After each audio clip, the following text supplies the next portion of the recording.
Blog Talk Radio. Blog Talk Radio.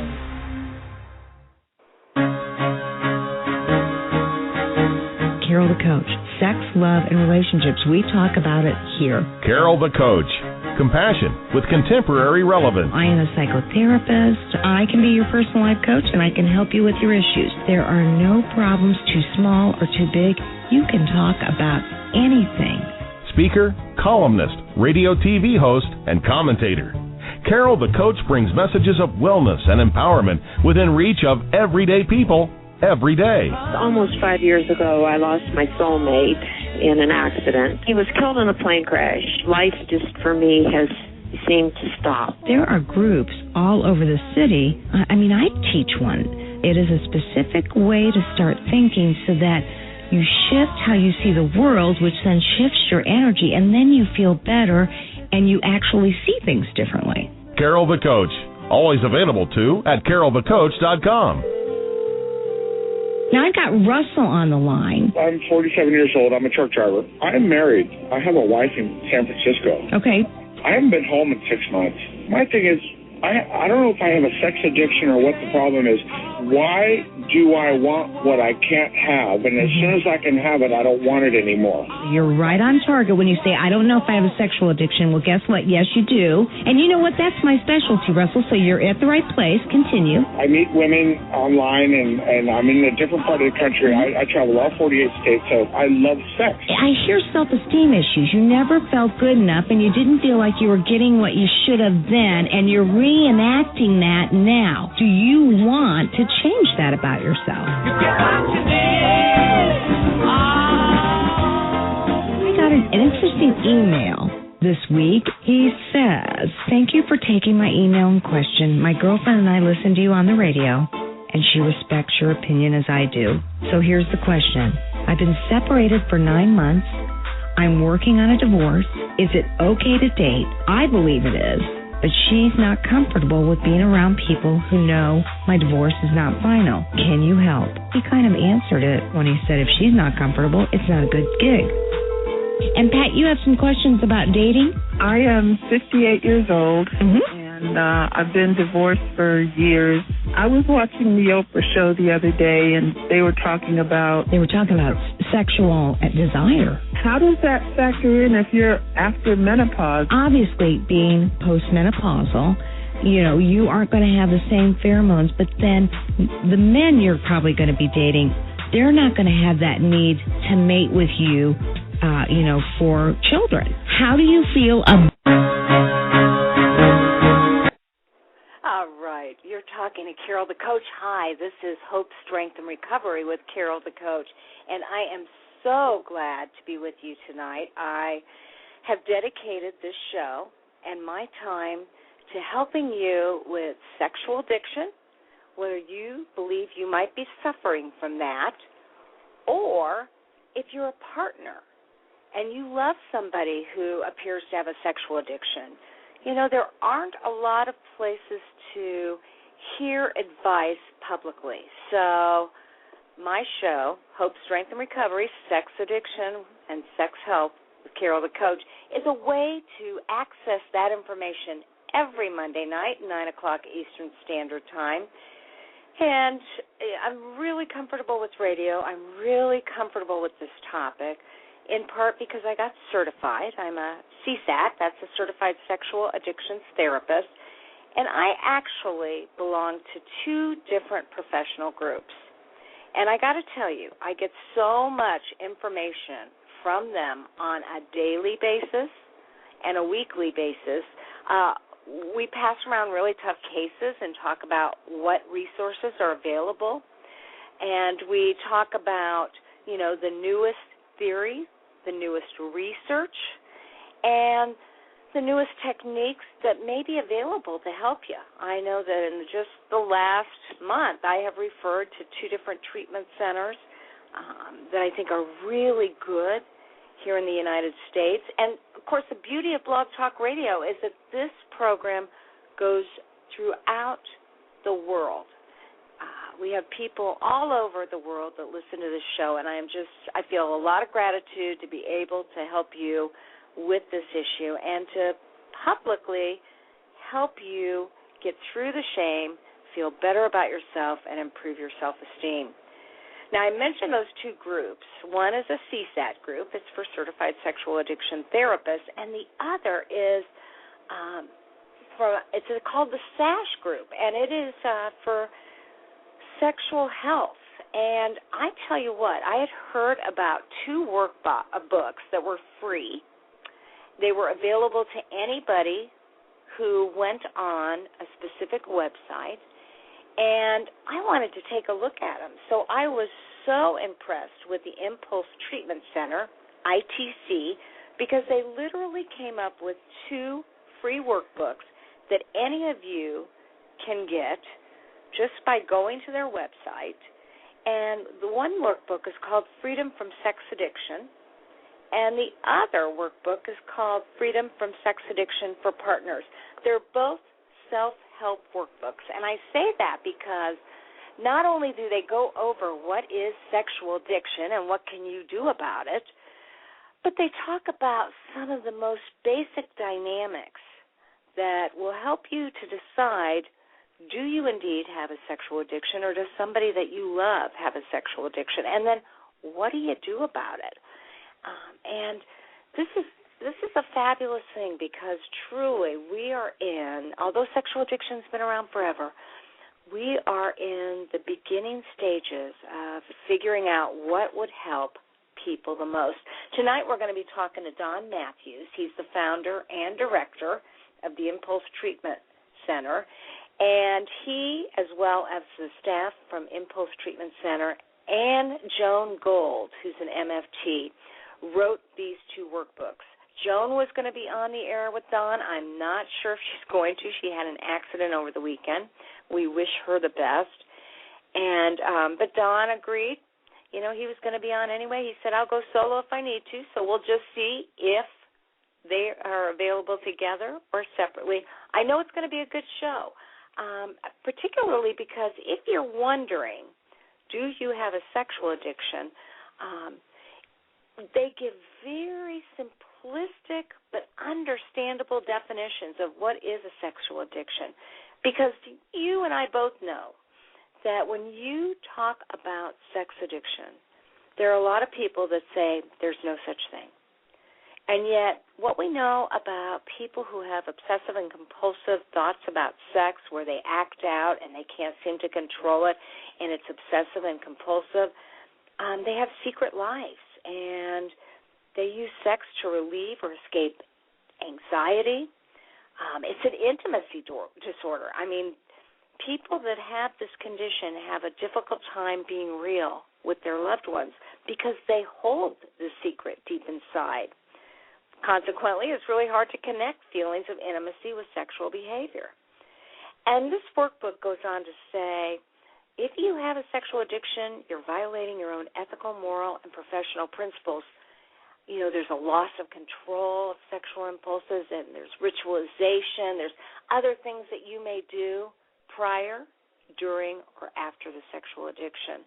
And I guess one of the things that I was most impressed about was how easy it was to understand this workbook, how you actually get to participate to determine, do you have a sexual addiction? And then it really does a great job of not shaming anybody. I mean, it even talks about what are slips and relapses and how do you know if you're heading in the right direction, how do you get back on track? So I'm really looking forward to talking to Don, probably the quarter of the hour, and finding out more about why these workbooks are free and how they're meant to be used and why do the partners need help, and can couples really recover from these types of problems. You know, this is such a shame-based disease. We need to know how do you get past the shame in order to get some help, because truly, and I can't emphasize this enough, whenever you're looking to create change in your life, you have to feel some hope, and you have to feel like you've got the energy to work on focusing on behaviors that you need to abstain from, but at the same time, you need to find outlets where you create new behaviors so that it's not the world of deprivation. It is a world where you actually feel better about your choices now than you did before. And so as with any other addiction, whether you're trying not to spend money, or you're a gambler, or you're a drinker, or you use substances, if you think about what you're missing out on, it's going to be very difficult to achieve the goal. If you think about what a loser you feel like, how much shame is attached, what a scoundrel you've been, a lie, a cheater, whatever, you're not going to have the self-esteem and muster up the strength to change your life. And, I always say at the end of a show, there's only one of you at all times, so you fearlessly have to have the courage to be yourself. And to do that means you have to see the positives and the negatives. You need to be able to see the progress, not the perfection. And you need to be able to access resources, because this is a disorder that is very, very difficult to work through on your own. You might need a 12-step group. You might need a certified sexual addictions therapist. You might need a treatment center. You might need somebody such as the Impulse Treatment Center that has focused on this disorder and has specialized training in getting you the help you need. So I can't emphasize enough how exciting it is that you have resources today, and I don't want you to give up. I want you to know that there is help. All right. Hi, this is Carol the Coach. Is this Dawn? Yes, this is. Well, Dawn, thank you so much for being a part of the show. These workbooks are fabulous, and what's even more fabulous is that they are free of charge. My goodness, you must feel really good about that. We do. Every time Joan and I think about it, we're just happy to have been of service to a lot of people. Yes. Now, whose brainstorm was this, and how long did it take to put together? Because not only do you have the self-help workbook for the addict or someone who may have an addiction, but you have it for the partner too. So when did you create these, and what was at the root of getting these things up and going? Well, both Joan and I believe very strongly in the idea of helping people who don't have a lot of income, and a lot of the well-known treatment centers around sex addiction actually charge more than the average person could pay. Right. And so we really believe in sliding scale at Impulse Treatment Center and some pro bono, but we do a lot of group therapy, which is also less expensive. So we thought that we wanted something, just sort of a gift. It's a 12-step idea to give back what you freely receive in that program. So that idea is a good one to be sort of open-hearted in our work. Yes, and for anybody that is new to the idea of sexual addiction and some of the resources out there, you're referencing the 12-step program, and that 12-step is about service and giving back. And so this is your way of accommodating that, especially for the average person who maybe is stretched thin in terms of their own finances. Yes, that's right. In that website and those workbooks might be just what people need. So there's assessment tools, and there's very good sources of information and places that people can get help without spending money. For instance, this talk show right here is free to everybody who just wants to listen. We have that same idea. 12 steps are similar. You don't have to pay anything if you don't have any money. And so we like that idea that recovery at its center is not about money. It's there, and it's not something that somebody else does for you or to you. It is something that you do through your own awareness. And so getting that awareness out through a variety of means and other recovering people is an example also that really help. So if we have people right now who are interested, I want you to get a piece of paper and a pencil. You might want to get some of this information together, but the website itself is www.sexaddicttreatment.net, and that is where they can download these workbooks. Is that correct? Yes, they're just there. You'll see them right on the front page, and they can just download them, print them out. We ask that nobody charges for them. It's just free. So, but I don't think anybody will. So it's just no, free but to I public. remember you all said that to us as professionals. Now, nobody charged for these, and they are so good, it would be something you might pay for. But truly, this is your give back to them. And what would be the benefit of using? Let's talk about the addicts first. What would be the benefit for an addict or someone who wonders if he doesn't have the problem of addiction using these workbooks? Well, it gives you some good ideas. Some of the things, of course, in recovery you will need other people for. So the workbooks are a good tool, but it is one tool. So like to build a house, you need many different kinds of tools. Mm-hmm. And it's the same thing with recovery. There's many different kinds of things. We mention a number of them in the workbooks, but it's not really complete. And depending, so the assessment part is a very big part, and that's the first part of the workbook, both for partners and for sex addicts. So trying to figure out, do I have a problem? Mm-hmm. Yes, so you talk about what is sex addiction, and you say if you're living a secret life, if you feel shame or you're telling lies, if you pursue sexual interest obsessively, despite personal and financial risks, if you use sex to relieve or escape intimacy, which I thought was really interesting later on when you talk about the 4 circles as opposed to the 3 circles.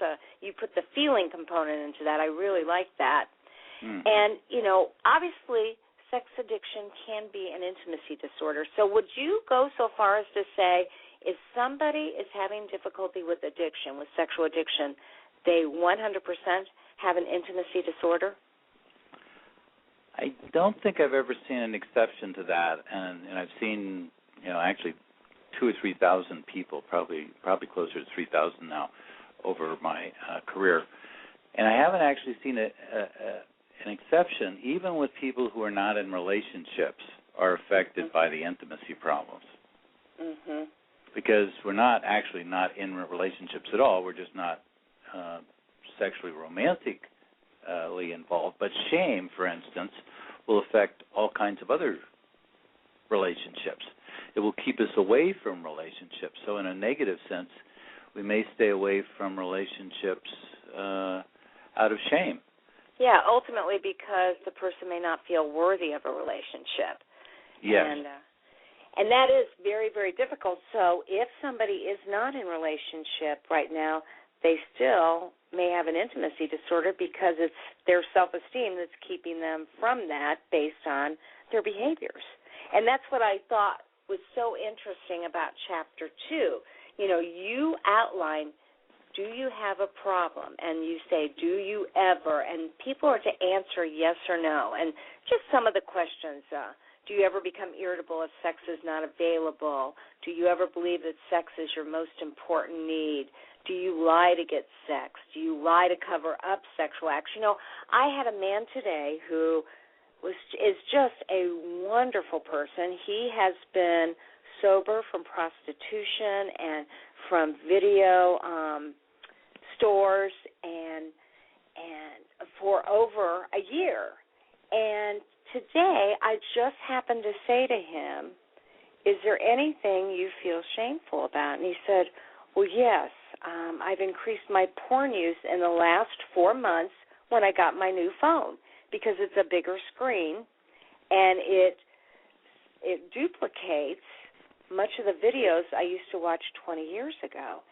And so here he was in sexual recovery and yet was utilizing a behavior that was not in his inner circle but was certainly a gateway for that inner circle. And I even suggested he put it in the inner circle. So people can really compartmentalize and say, well, you know, I fantasize about a lot of women when I'm masturbating, but I'm not cheating on my wife any longer with prostitutes.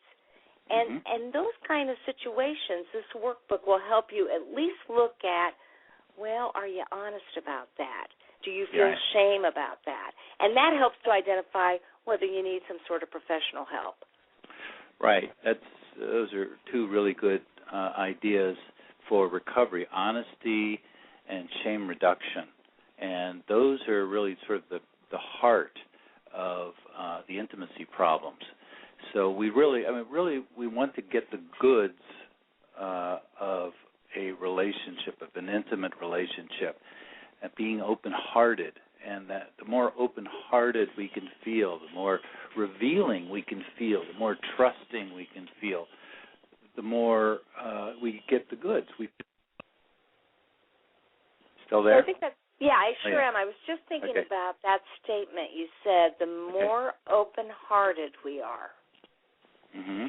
And so that's a term that you've coined to say the more open we are with our emotions and our feelings? Yes. And there's a lot of parts to being intimate with others. It's a complex issue, but if we have major secrets and if we break trust and if we're not honest about a very important thing, that doesn't mean we have to say every little thought we think. That can be a different kind of an intimacy problem. But that we can really let in the other and feel seen by the other. And we can feel one of the big damages to partners, for instance, is it's such a deep wound to this part of us that likes to feel secure in a relationship, that I'm safe with this other person. And there's damage to this, what one branch of psychology calls a secure base, and that can be traumatic. And so how do you get that back after it's been damaged? So the intimacy is really, really a core part of the idea of sex addiction recovery, how to have more of that, which will also reduce shame. We can talk about it says in 12 steps, you're only as sick as your secrets. You can't tell something about yourself, then it's going to be a shame issue probably. Well, I thought that was interesting that you had said earlier that so much of the work that you do is about shame reduction. Can you say a little bit more about that? Because that's a term that not everybody may know what that means. Yes. Well, shame is, a negative, painful feeling which the self is viewed as worthless, worthless. And because of that, it's a hard feeling to get to because we don't want others to see that we're worth less, so we hide it. So hiding is the opposite of recovery. So ironically, the central issue in recovery from any addictions is hiding things. So we really need an accountability. We try to build that as much as we could into the workbooks by, signing and dating your own agreements, because we can forget that we did those. And then we're sort of hiding from ourselves out of denial and all kinds of things. So at any rate, shame, different than, guilt is that we've done something wrong. Shame is that we are something wrong. Good point. So it's more than guilt. It's feeling like you are wrong. You are wrong itself. And, I really believe that if you've got somebody who has sexually deviant behaviors, if they're doing things behind people's back, if they're not being honest or transparent, you may end up, as a partner, finding yourself spying on that person, being a detective, hunting for information to validate your feelings. And, boy, that's a terrible game to play, too. And you talk about that in your workbook for the partner, that, if the partner is really doing a lot of investigating, doesn't feel separate from the addict, feels like they have to justify or defend the addict, that they also have a problem separate from the person who has the sexual addiction.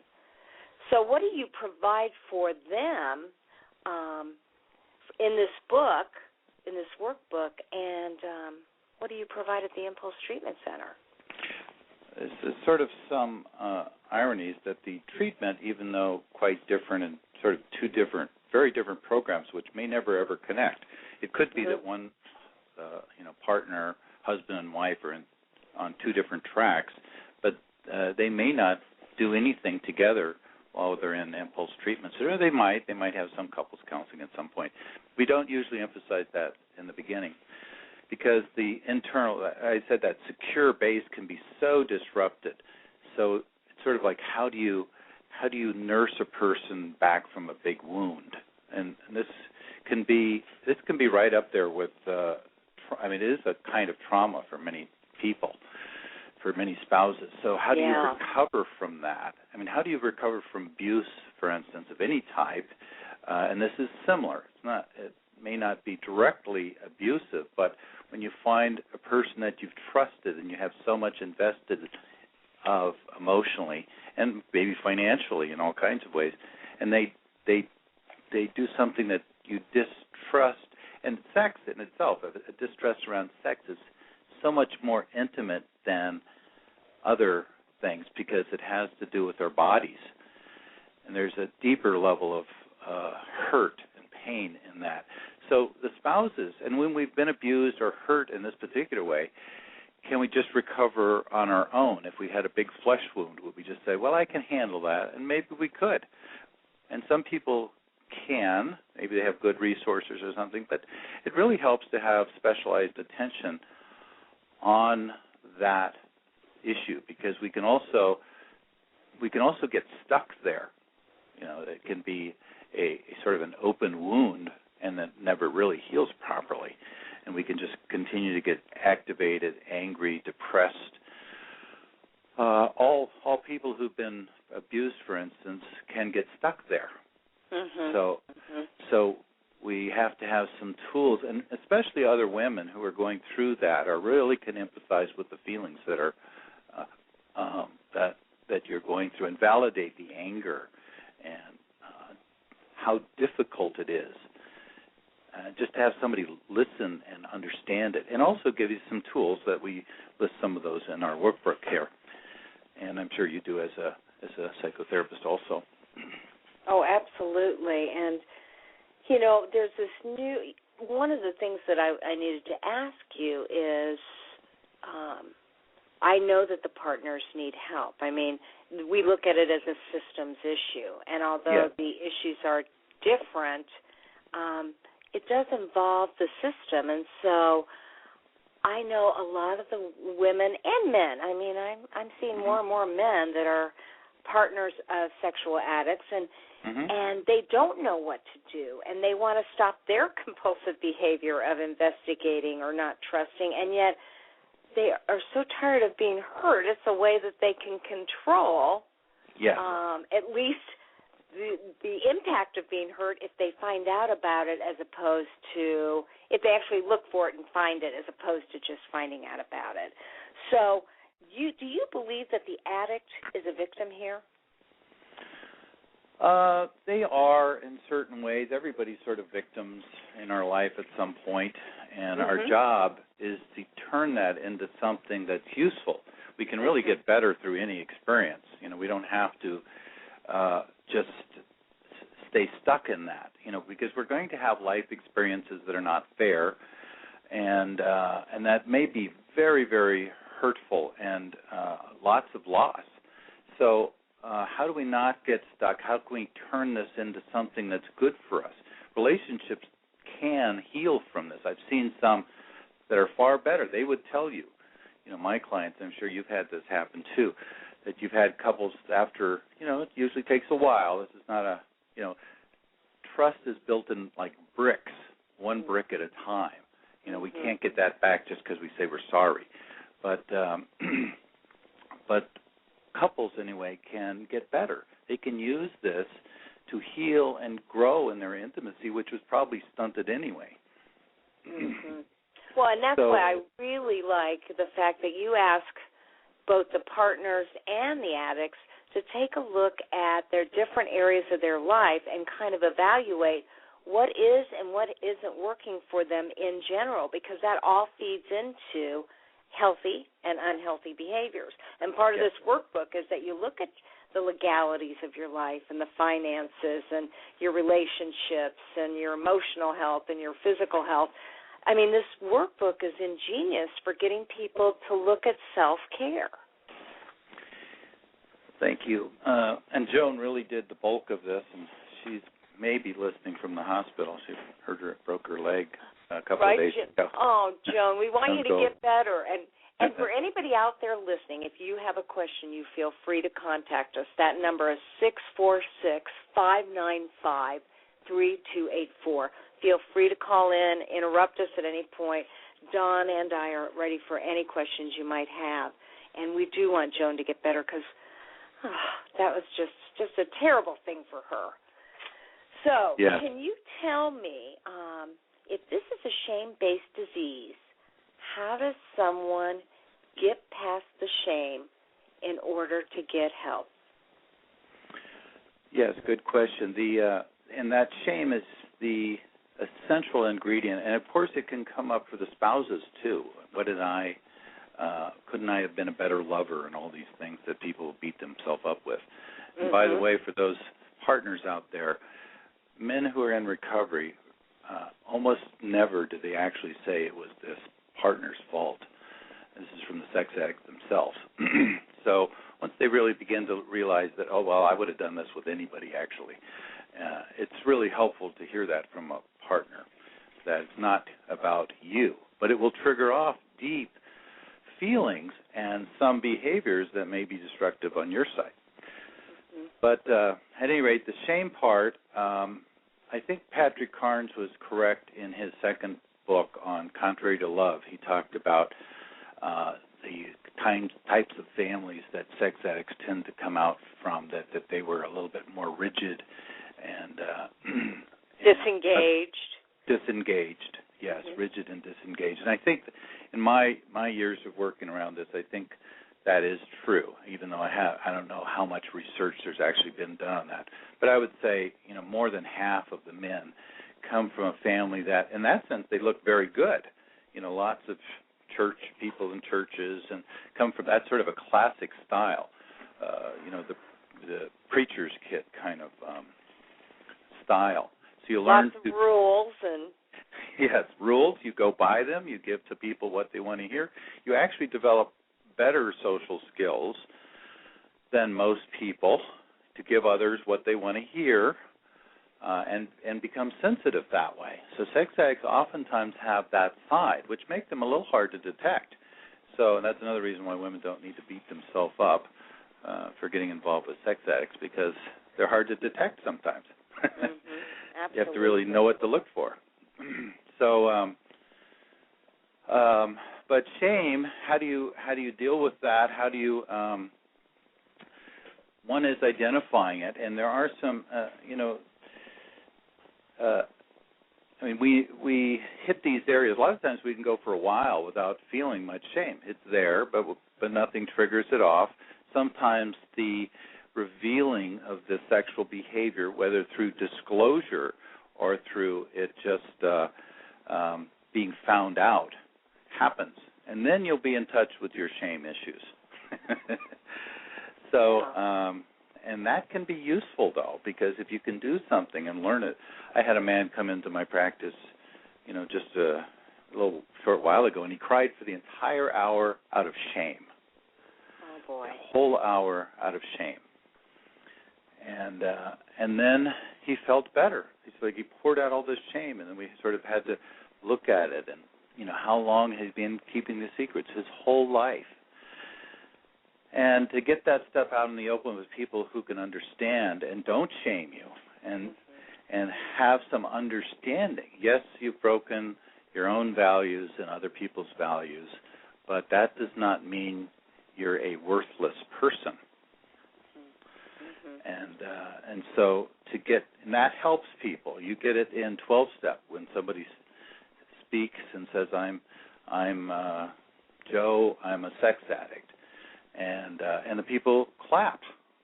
And it happens in AA meetings around alcohol, or food addicts around food. And so, people here can understand me. And that shame, actually, probably the best way to deal with shame is not a by oneself activity. So in that particular one, you can't do with the workbooks. You have to get some other people. Groups are especially good at this. Therapists can help. So 12-step or a therapy group like we have at Impulse Treatment Center, to have other people, to go into those and find other people talking about issues. It relieves our shame when somebody else talks about a similar issue, even. We didn't even say anything. I know that so many people are afraid of treatment, and they feel they don't know what to expect, and they feel like it will really interfere and interrupt in their life. But can you just give a short synopsis of what the typical stay would be like at the Impulse Treatment Center? How long would they stay? What would they do? How would they participate? And what they could expect?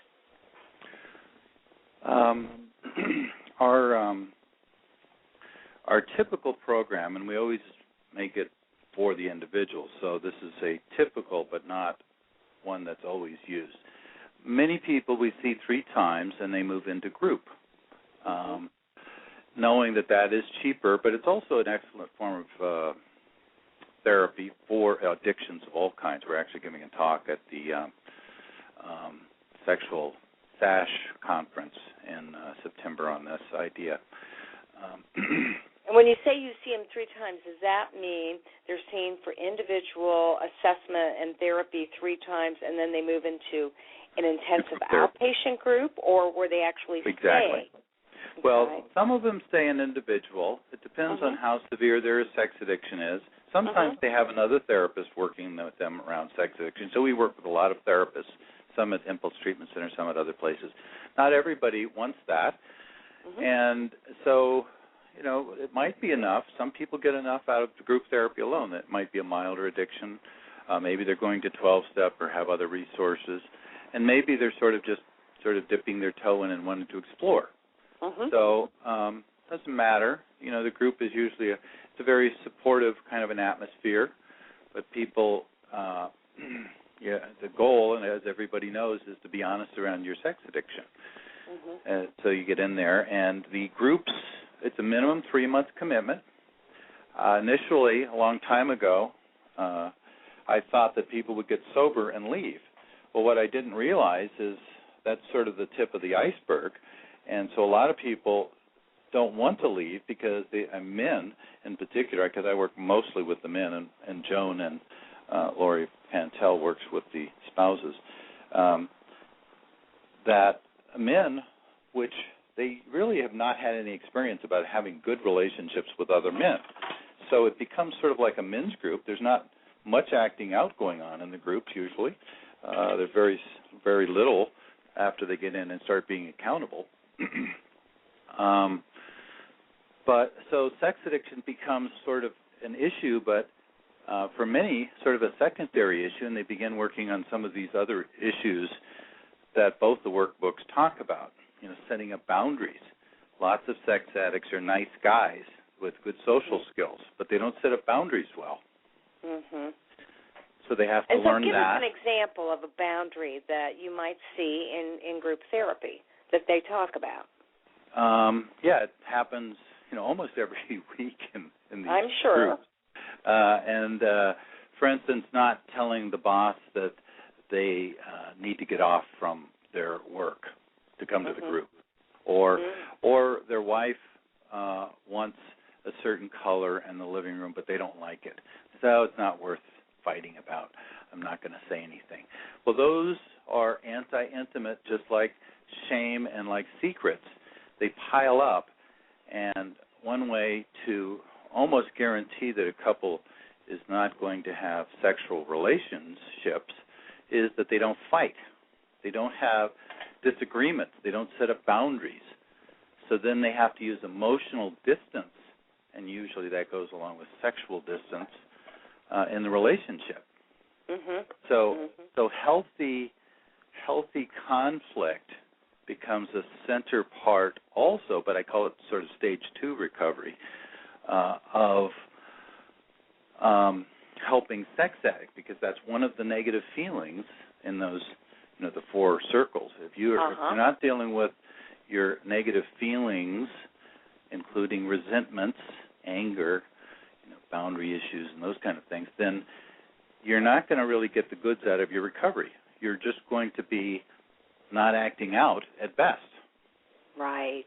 Well, and I always say, in healthy relationships, conflict breeds intimacy. Yes. However, a lot of these people don't have healthy relationships, so it takes a lot of courage to know that, yes, when you set boundaries and bring up some conflict, it may look like it's worse before it gets better. Exactly. But when you're transparent and authentic, things will always work out in a positive way eventually, if nothing else, because you end up feeling better about yourself. Yes, and that actually happens in the group. We really push and touch on that particular intimacy issue. Is probably one of the biggest areas of discussion. For early in recovery, it's the boundaries. She wants to come and wake me up at 3 a.m. to ask me a question about where I was 6 months ago. It's like boundary time. But it's understandable that she'd want to know. But does she really have a right to wake you up when you have to get up in an hour or so to go to work? So, and that's really difficult. That's why in the early stages we don't push a lot of couples counseling. We push support systems more. And that makes total sense. So in the workbook, it talks about the 4 circles, and, of course, the outer circle is your healthy behaviors. What do you do that makes you a healthy human being? And anybody, whether you had a sexual addiction or not, could look at, well, maybe I exercise, or maybe I am going to school and enjoying that. Maybe I play with my kids. Maybe I have an 8-hour workday. The healthy behaviors.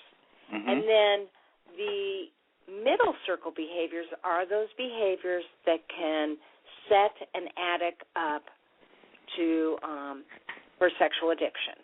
Yes. Now, you said the feeling circle happens to be in between the middle and the inner circle. Exactly. That was my idea, and I just thought that there needs another circle in there, because it's the feelings, as Joan writes in the workbooks, because she did the bulk of the ideas in here with feedback from me, and I gave a few ideas here and there. And in there, if you looked at like a topographical map, the feelings would be the high point of the map. That would be the mountain ridge.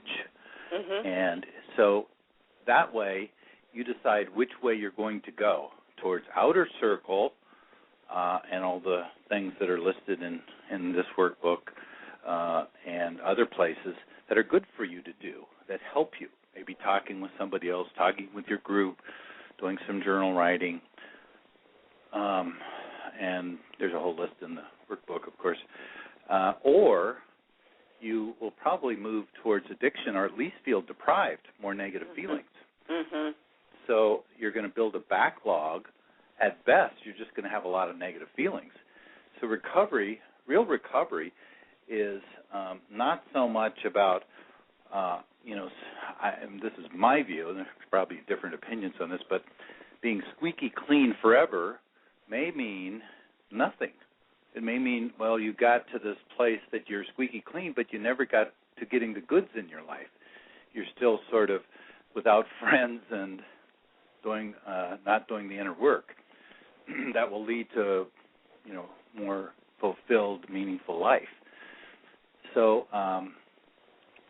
so those feelings, if you take them to the outer circle, my guess is you're going to feel more meaning, more empathy from other people, more engaged, or if it's like shame, you're going to probably want to act out. A lot of these feelings will lead to wanting to act out, or just some other compulsive behaviors that run away from your internal self. So it's important to be aware of your feelings, and then it's your conscious choice as to what you do with them. And if you're a sex addict utilizing old behaviors, you'll use it as an excuse to act out. But if you're really working on healthy behaviors, then maybe you'll go for a run, or you'll call your sponsor, or you'll do some reading. And that's a great idea. I mean, we all need to be aware of our feelings because they truly are at the core of who we are as human beings. So I like that idea, and I'm sure I'm sure that people take this back to their 12-step meetings, their therapists, and want to use the feelings part of the circle too. Yeah, it's funny how I hear ideas that I've put out over the years, and somebody will come back and tell them, and I say, oh, I think that was my idea, now that I've been around for so many years. But it doesn't matter, it's just sort of like a gift out there, and I've learned from myself. Well, yes, and it sounds like you don't have much of an ego. As long as people are utilizing the ideas, that's what you care about. Well, I do, and there's something, it's more expansive, I think, that way, so people are not, people come to listen to your broadcast here because you are doing the same thing. You're offering hope and healing in this free version of giving people ideas. And I looked at your website also, and it had that same concept of hope and healing, which is, to me, that's really what recovery is about. We can get better through these events and with other people and really learn about ourselves and others and minimize some of our defenses so that they're not getting in our way so much, including sex as a defense mechanism, or we can just stay in our threatened small box. And so I like that about your website. Also, it's right in the message, so it's a very positive website there. Well, thank you. You said you've been doing this work for how long? About 30 years. I started with Patrick Carnes when he first came out with The Sexual Addiction, which later became Out of the Shadows. And as soon as I read the book, I said, this guy is really onto something. He's got a different concept, and I think this is very important. And I went and started studying, with him with his seminars and things down. He was up in Minnesota and then down in Torrance, California. And so I went through a lot of his early trainings. But he didn't actually develop therapy in an outpatient treatment at that time. So I was sort of on my own, but I had been doing impulsive behaviors through anger management, and I had started that program. So I adapted some of that to our program. So it's sort of a blend of different things that I've learned over the years, lots of influence from Patrick Carnes. Well, and again, the Impulse Treatment Center, that is a center whereby people can come and get treatment. Now, is it residential? No, it's not. Listeners want to know. It's not residential. And as I said, most people just have 3 sessions, so we're probably one of the least expensive centers around, and that's one of the reasons why we're very popular also. So we have 15 But do you have groups. out-of-towners that come? We do, but not for – actually, we have people who travel sometimes 100 miles for group, which is – Oh, I bet. Yeah, so it is healthy, and it is different than 12-step in the sense that those intimacy problems can be gotten to more directly. So in the group process itself, it's sort of hard to get them worked out through 12-step, or even in individual practice, it's a little hard. But in group, it actually comes up right before our eyes there. So and in a caring, supportive atmosphere, you can actually start to shift in your intimacy issues. So I think it helps, especially with stage 2 recovery. Yeah, go ahead. Well, I was just thinking, I am actually fairly new to this community. I've only been working in this field about 7 years. And there's very little out there on an outpatient basis that offers comprehensive services. And it sounds like from your individual treatment of 3 sessions and then moving into the group, and you said that's a minimum of 3 months, you can really the average stay is about 2 or 3 years, though. Yeah, that's what I was thinking, too. I know that I run time-limited groups of 12 weeks, and people re-up for additional sessions. They don't want to leave the group. There's a certain security and safety in the group. And they know you as the group leader. And yet, to begin with, they were very, very scared about group involvement. Men are very scared about groups, especially anything to do with intimacy, because they have not had a lot of good experiences talking openly and honestly with other men. So when they finally realize that it is a safe place, they don't want to leave. And that was my first mistake as a therapist. I thought they would want to leave as soon as they got sober. Right. So what are they doing here? So we started looking at, well, what are the other issues? And that's where sort of the stage 2, I think it was Dale Larson came out with a book called Stage 2 Recovery. Anyway, in there, it's really these other issues that really move a person from just not acting out to a more fulfilling life. I mean, almost invariably, people's lives are going better, and that's really what I measure progress from. Is their work environment getting better? Are their relationships getting better? Even finances can get better because they're not spending a lot of money on prostitutes or something. Absolutely. Again, if anybody's just joining the show, we're talking with Don Matthews, and he is the director and founder of the Impulse Treatment Center. The website is www.sexaddicttreatment.net. Email address is impulsecenter@gmail.com, and telephone number is 925-280-6700. And the Impulse Treatment Center is in what state? It's in the San Francisco Bay Area, Northern California, and it's in Walnut Creek, California. We have lots of people from the entire Bay Area, and even actually up to Sacramento, even on the other side of Sacramento. So, and I like to think if people want recovery, they need to do whatever they need to do to make it happen, and so they can have a really good life.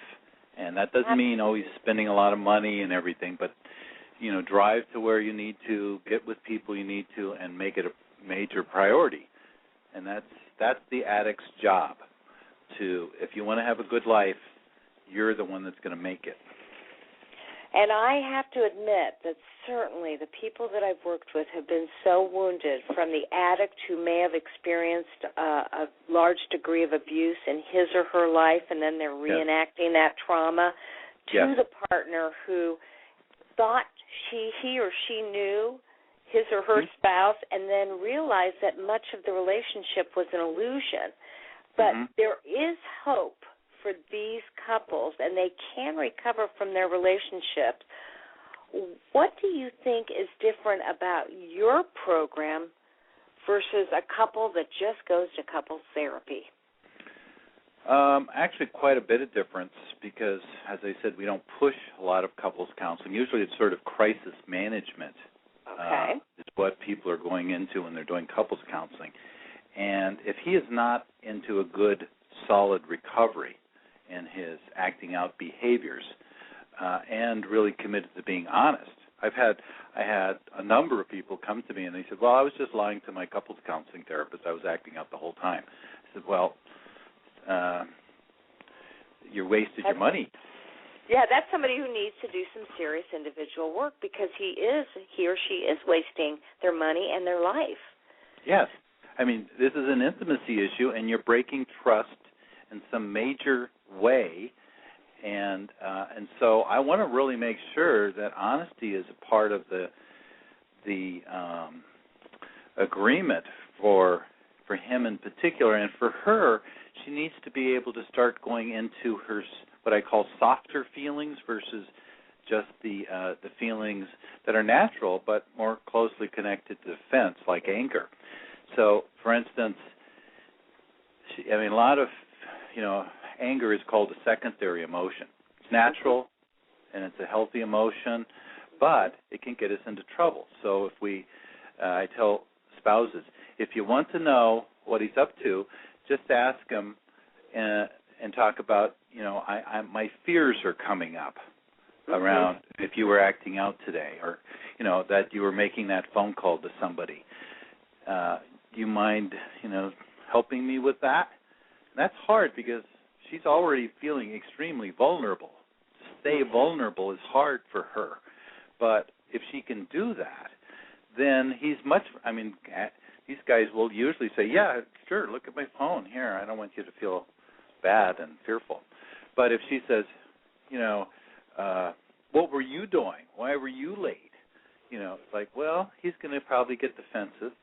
We sort of catch that from each other like a cold. And then they're going to be off to this battle. So teaching couples how they can to have a productive communication, productive disagreements, productive. How do you restore trust? That's a long process. Mm-hmm. If it's been broken, absolutely. that is not going to be done in a session. No, and I know that for some people, when we talk about the neurocircuitry of the brain and we say, addicts really have to retrain their brain, and that takes anywhere from 2, 3, 4, 5 years. That yes. sounds so long to yes. a hurting couple, but at the same time, it ensures that they'll get their behaviors down, that they'll create some new neurocircuitry, and it sounds like the group is a wonderful way to practice inside the group what they need to take outside of the group yes. and work on in their own relationships. And I always say, one of the most beautiful things about a group is that it does allow for you to be a role model for what you've learned outside in your relationship, and that's very reinforcing to the other person when they see the new and improved and begin to believe that they really, truly are new and improved. Yeah, there can be changes, yeah. So, again, anybody can access this workbook, Freedom from Sex Addiction. It's a self-help workbook that talks about sexual addiction. It talks about the consequences. It talks about the lies and the shame. And it talks about resources and what you can do to get healthy. And if you are a partner, there is Freedom from Sex Addiction for Partners self-help workbook. They are free of charge. You go to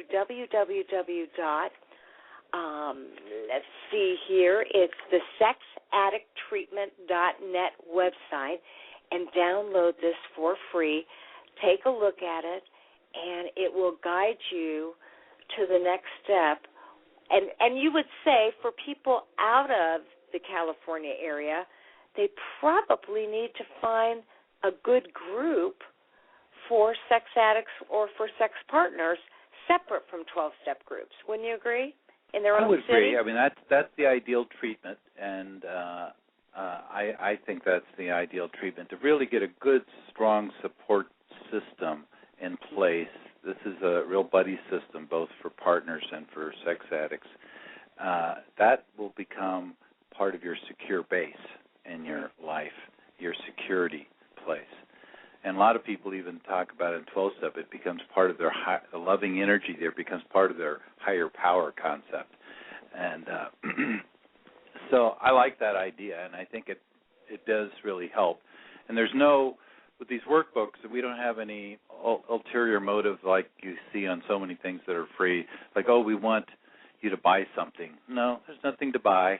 Yeah. They're not selling anything here. We just want to give it away to people and help you out there. It's just our gift. Don, thank you so much. We have to end for tonight, but these workbooks are invaluable. I was so impressed. I so appreciate you sharing this information. And would you thank Joan, because obviously she did a fantastic job. Yes, she did. I just really appreciate it, and I just wish you the most success. I can tell that it's heartfelt, and you're doing great work. Yes, and thank you for having us here and spreading the word out there. I know you're doing that through your radio program here, and I've listened to some of the broadcasts. I went on and listened to them. very good people coming on, and you're a wonderful interviewer, I have to say that. So thank you for your help around the universe here. Thank you, John. You have a great week. Bye-bye. Okay, bye-bye. All right. Anybody have any questions? Give me an email at carolthecoach@AOL.com, and we'll see you next week. Thank you so much, and there is hope, strength, and recovery.